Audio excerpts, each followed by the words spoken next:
As we've told you, COVID-19 numbers are on the rise in parts of the country. So what is that all about? Here's our Dr. Jon LaPook.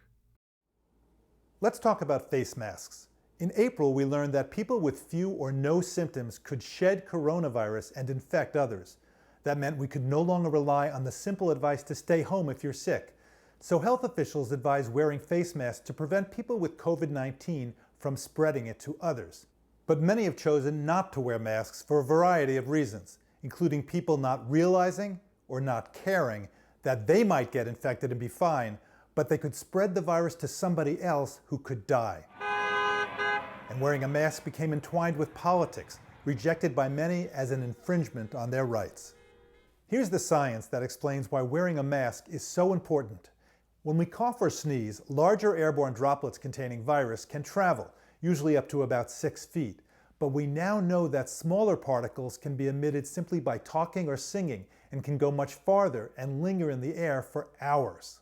The Centers for Disease Control says respiratory spread of coronavirus between people occurs mainly within 6 feet. We don't know yet how much of the spread of COVID-19 is due to virus traveling in the air greater than 6 feet. But it could help explain events like the choir practice in Washington State, where one person apparently infected 52 others inside a church. This video demonstrates how a cloth mask can significantly cut down the number of droplets emitted when someone speaks. Papaya! Last week, nearly 240 scientists urged the World Health Organization to acknowledge the importance of aerosols in potentially spreading COVID-19 past 6 feet.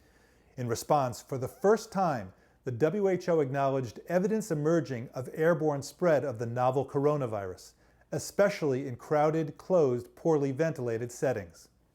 More research is needed, including defining exactly what is a safe physical distance both indoors and outdoors. Here's what makes sense to me. We should wear face masks when physical distancing is not possible. We need to develop more effective, more comfortable, reusable face masks. And a top priority should be improving ventilation in our buildings. That could be as simple as opening a window or cracking a door. It could include making sure there's adequate air exchange between the inside and outside, and installing better air filtration systems. We should not be frightened by the possibility of airborne spread of coronavirus. We should do something about it.